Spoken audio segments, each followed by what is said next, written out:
آج سماعت کے لیے مقرر تھی اور ہوا کیا؟ السلام علیکم جی. آج بنیادی طور پہ قبل از گرفتاری کی بیل کی درخواست جو ہے وہ سماعت کے لیے تھی. اس کے ساتھ ہم نے ایک درخواست ایم ایل او کے لیے دی ہوئی تھی جس پہ کل وقت لے کے گئے تھے ملزم کے وکیل, تو وہ آج سماعت کے لیے تھی. اور پہلے سے ایک درخواست جمع کرائی ہوئی تھی 164 کا بیان کرانے کے لیے ملزم نے, اس سے بھی کسی اسٹیج کے اوپر اگر بحث ہوگی تو ہوگی. آج ملزم کا اختصار تھا کہ جی جب تک چلان ڈیسائیڈ نہ ہو تب تک بیل ڈیسائیڈ نہ ہو. میرے نزدیک یہ قانون کے اندر جدت پیدا کرنے والی بات ہے.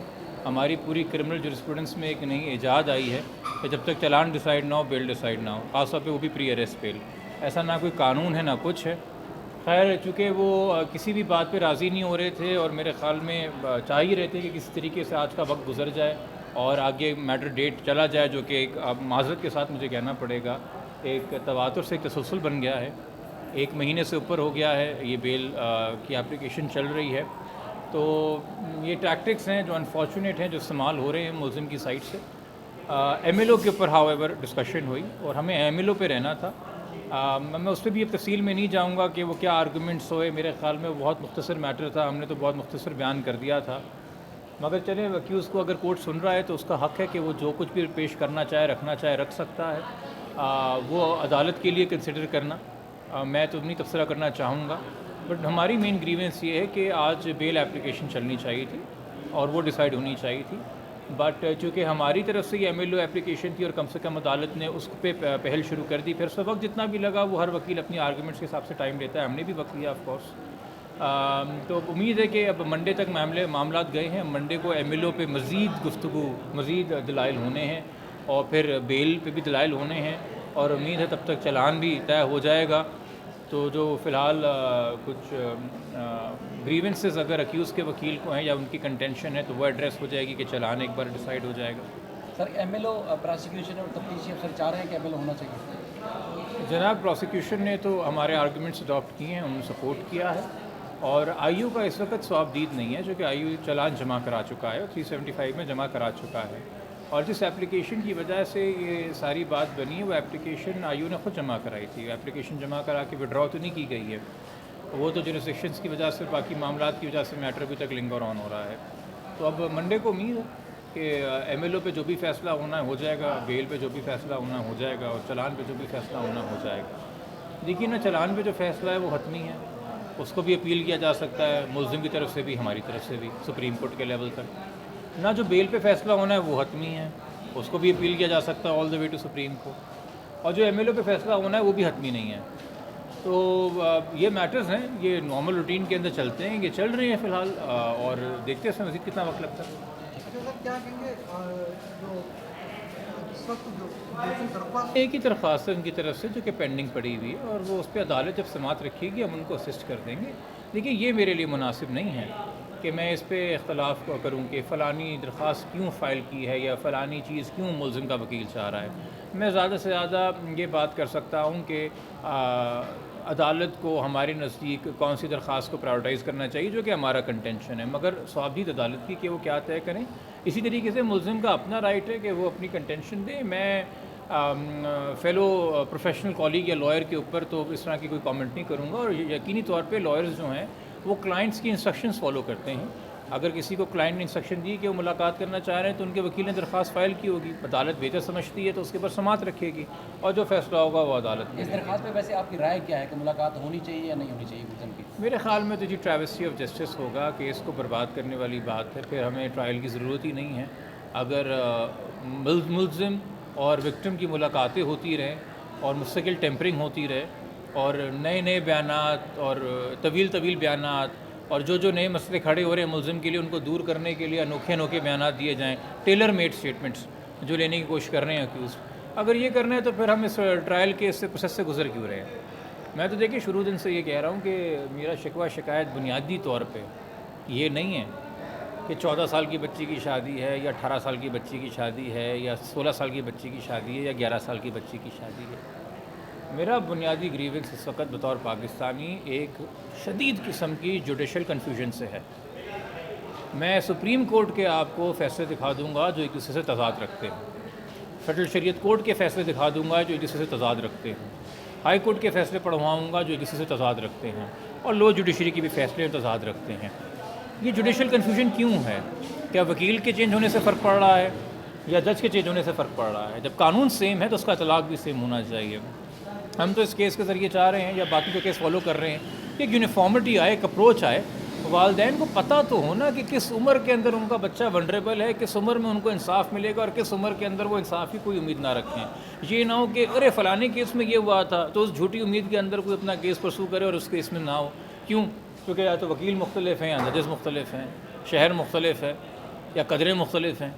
قانون ایک پارلیمنٹ نے بنایا, اس کا اطلاق بھی ایک سا ہونا چاہیے. جوڈیشری بھی پاکستان میں یونیفارم طریقے سے کام کرنی چاہیے اور انٹرپریٹیشن بھی جوڈیشل جو ہے وہ کنسسٹنٹ ہونی چاہیے. ہم یہ نہیں کر سکتے کہ فلاں کیس جو میڈیا پہ بہت ہائپ لے گیا اس میں کچھ اور فیصلے ہیں, اور فلاں کیس جو ہائپ نہیں لے گیا اس میں کچھ اور فیصلے اور باقی ساری چیزیں. اور یہ ہمیں بطور معاشرہ, دیکھیں میں بھی بطور وکیل ایک سرونٹ ہوں کرمنل جسٹس سسٹم کا, تو ہمارے لیے بھی تکلیف دہ بات ہے, چونکہ ہمیں بھی جوڈیشل کنفیوژن کی وجہ سے پریکٹس میں کنفیوژن ہوتی ہے کہ ہم اپنے کلائنٹ کو کیا ایڈوائز کریں گے.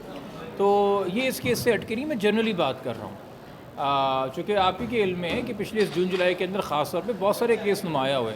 کچھ کیسز میں تو بچیوں کو جن پہ کلیم تھا کہ 11 سال کی سیٹ ایٹ لبرٹی کر دیا گیا, ان کا میڈیکل کروائے بغیر. وہ کیس آپ کے سامنے, ایک ام ہانی کی بچی کا کیس ہوا تھا, ہمارے سامنے آیا تھا. تو میرے خیال میں کنسسٹنٹ اپروچ ہونی چاہیے. اور اگر نہیں ہوگی تو تمام لوگ آف کورس حق بجانب ہیں کہ وہ اپنی تنقید جو ہے وہ قانون کے دائرہ کار میں رکھ سکتے ہیں.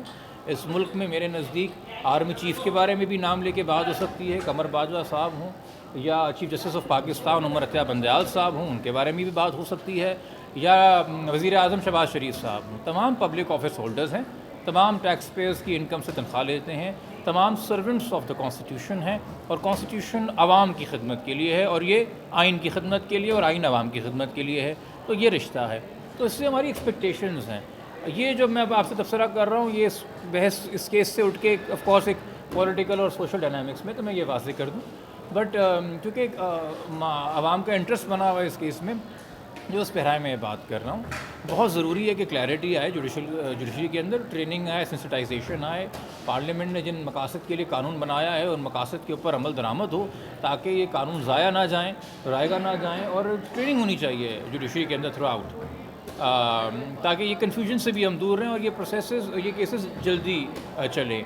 یہاں پہ ہمیں کم سے کم اس کیس کے اندر جو ایک اچھی بات ہے کہ یہ کیس ایک اسپیشل عدالت میں ایک جینڈر وائلنس کورٹ میں چل رہا ہے.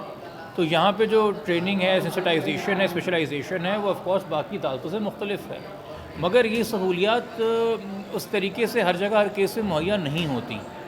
تو اگین اگر یہاں ہمیں اسی نظام سے کوئی اچھی چیز مل رہی ہے, ہماری تو خواہش ہے پورے پاکستان کے ہر بچے کو ملے. عمران صاحب, والدین کی طرف سے ملاقات کی بچی سے کیوں نہیں درخواست دی گئی؟ کچھ لوگ سوال کر رہے ہیں کہ والدین بھی تو چاہتے ہیں درخواست دے سکتے ہیں عدالت سے. میں ان لوگوں سے ملنا چاہتا ہوں جو ماں سے زیادہ بےتاب ہیں اور باپ سے زیادہ بےتاب ہیں بچی سے ملنے سے. عجیب سا سوال لگتا ہے مجھے کہ لوگ سوال کر رہے ہیں کہ ماں کیوں نہیں مل رہی, باپ کیوں نہیں مل رہا. یقینی طور پہ وہ آپ سے زیادہ بےتاب ہے, ان کی سگی اولاد ہے, آپ تو اس کو آبزرو کر رہے ہیں, مگر ان کے تو کیا کہتے ہیں جگر کا ٹکڑا ہے. کچھ وجوہات ہیں, جب میٹرز قانون میں ہوتے ہیں تو وہ لیگل اسٹریٹجی اس میں آتی ہے. وہ ساری چیزیں میں تفصیل میں بیٹھ کے تو میڈیا سے نہیں ڈسکس کر سکتا. جبران صاحب, لوگوں کا یہ کہنا ہے, دیکھیں یہ میں اس بات کا قائل نہیں ہوں کہ اگر کوئی کیس میڈیا میں ہائپ ہو گیا ہے تو جلدی طے ہو جائے. دیکھیں اگر عوام بور ہو گئی ہے کیس سے تو وہ نیٹ فلکس پہ, امیزون پہ جائیں, وہاں پہ ملٹیپل سیزنز آتے ہیں, بنج واچ کر سکتے ہیں. 24 گھنٹے میں پتا چل جاتا ہے کہ آخری قسط میں کیا ہوا. میں لوگوں سے جلدی کیا ہوگا, مجھے یہ تو چلیں آپ لوگ مجھ سے لوگوں کے سوال بڑے پیار سے پوچھتے ہیں, لوگ خود مجھ سے جیسا سوال پوچھتے ہیں پکڑ پکڑ کے, کیا ہو رہا ہے, کیا ہونے والا ہے, اچھا اینڈ گیم بتا دو کیا ہوگا. یہ کس قسم کا تجسس ہے؟ ایک بچی کی پوری زندگی کا معاملہ ہے, معاشرے میں قانون کے اطلاق کا سوال ہے, چھوٹے بچوں کی سیکیورٹی اور بچیوں کی سیکیورٹی کے حوالے سے مسائل ہیں. کیسز اپنی تواتر رفتار سے چلیں گے. جن عدالتوں میں ہم پیش ہو رہے ہیں اس میں murders, rape, gang rape, kidnapping for ransom, کون سے کیسز نہیں آتے؟ جسٹ بیکاز وہ کیس میڈیا پہ نہیں ہے تو کیا اس مظلوم کا غم چھوٹا ہے یا اس مجرم کا جرم چھوٹا ہے؟ تو یہ تو میں نہیں کہہ سکتا کہ عدالتوں کو فلانے کو پرائرٹائز کرنا چاہیے. میرے خیال میں تو عدالتوں کو کبھی بھی کسی بھی صورت میں کسی بھی کیس میں ذرا بھی میڈیا کا پریشر نہیں لینا چاہیے. ججز ہونے ہی وہی چاہیے جو ٹی وی آف کر کے فائل پڑھ کے فیصلہ کرے. سوشل میڈیا سے نہ ججز کو ڈکٹیٹ ہونا چاہیے, نہ انفلوئنس ہونا چاہیے. ججز کو انفلوئنس ہونا چاہیے قانون کی کتابوں سے اور آئین کی خدمت کے جذبے سے، جو کہ کنسسٹنسی مانگتا ہے ہمارے نظام میں، جوڈیشل انٹرپریٹیشن میں اور قانون کے اطلاعات کے اندر۔ میڈیا ہائپ سے نہیں، میڈیا آج اس طرف ہے کل اس طرف ہوگا، کیا فرق پڑتا ہے؟ ٹھیک ہے، شکریہ۔